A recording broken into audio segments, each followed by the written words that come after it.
నమస్తే, welcome to Rudra TV. YS కుటుంబంలో ఉద్భవించిన ఈ ఆస్తి వివాదం క్రమంగా వ్యక్తిగత స్థాయి నుంచి రాజకీయ మరియు న్యాయపరమైన సంక్లిష్టతలకు దారితీస్తూ మరింత ఉద్రిక్తంగా మారుతోంది. సరస్వతి పవర్ అండ్ ఇండస్ట్రీస్ షేర్ల బదలాయింపు అంశం ఈ మొత్తం వివాదానికి కేంద్ర బిందువుగా నిలవగా, ఒకప్పుడు కుటుంబం అంతర్గతంగా పరిష్కరించవచ్చని భావించిన సమస్య ఇప్పుడు న్యాయస్థానాల దాకా వెళ్లడం పరిస్థితి తీవ్రతను స్పష్టంగా తెలియజేస్తోంది. 2019లో కుదిరిన ఎంఓయూ ప్రకారం షర్మిలకు కొన్ని ఆస్తులను బదలాయించాలనే నిర్ణయం తీసుకున్నప్పటికీ ఆ అమలు దశలోకి రాకపోవడం వెనుక రాజకీయ విభేదాలే ప్రధాన కారణమనే చర్చ జరుగుతోంది. ముఖ్యంగా షర్మిల కాంగ్రెస్ పార్టీలో కీలక పాత్ర పోషిస్తూ జగన్ కు రాజకీయ ప్రత్యర్థిగా మారడం ఈ ఆస్తి వివాదాన్ని మరింత క్లిష్టతరం చేసినట్లు విశ్లేషకులు భావిస్తున్నారు. ఇదే సమయంలో జగన్ మరియు ఆయన సతీమణి భారతిరెడ్డి చేస్తున్న ఆరోపణలు కేసును మరింత వేడెక్కిస్తున్నాయి. వారి వాదన ప్రకారం సరస్వతి పవర్ కంపెనీ షేర్లు అనుమతి లేకుండా అక్రమ పద్ధతుల్లో షర్మిల మరియు విజయమ్మ పేర్లకు బదిలీ అయ్యాయని, ఇది ఫోర్జరీ పరిధిలోకి వస్తుందని అంటున్నారు. దీనిపై ఇప్పటికే ఎన్సీఎల్టీ వద్ద పిటిషన్ దాఖలు చేయడం ద్వారా వారు చట్టపరమైన పోరాటానికి శ్రీకారం చుట్టారు. మరోవైపు షర్మిల మాత్రం ఈ ఆరోపణలను పూర్తిగా ఖండిస్తూ ఇది తండ్రి వైఎస్ రాజశేఖర రెడ్డి ఆశయాలకు విరుద్ధంగా జరుగుతున్న వ్యవహారమని పేర్కొంటున్నారు. కుటుంబ ఆస్తులు సమానంగా పంచుకోవాలనే ఉద్దేశం ఉన్నప్పటికీ ఇప్పుడు వాటిని గిఫ్టులుగా చూపించడం సరైంది కాదని ఆమె అభిప్రాయపడుతున్నారు. ఈ వివాదంలో కీలక మలుపు తీసుకొచ్చిన అంశం విజయమ్మ వైఖరి.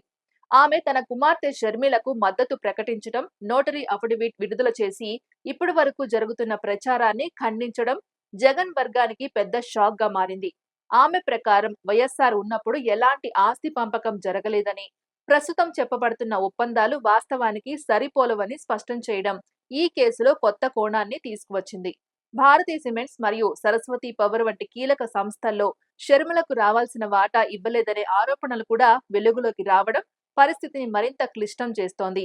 ఇక భారతిరెడ్డి నేరుగా రంగంలోకి దిగడం ఈ వ్యవహారాన్ని కుటుంబ పరిమితుల్ని దాటి పెద్ద రాజకీయ అంశంగా మారింది.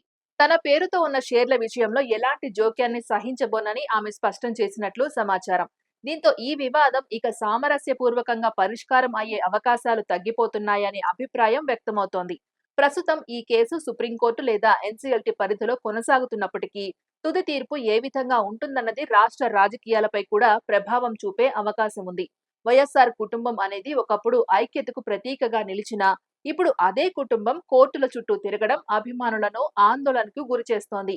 ఈ పరిణామాలు రాబోయే రోజుల్లో మరిన్ని రాజకీయ మార్పులకు దారితీసే అవకాశం ఉండగా, ముఖ్యంగా ఎన్నికల నేపథ్యంలో ఈ వివాదం ఎలా మలుపు తిరుగుతుందో అన్నది ఆసక్తికరంగా మారింది.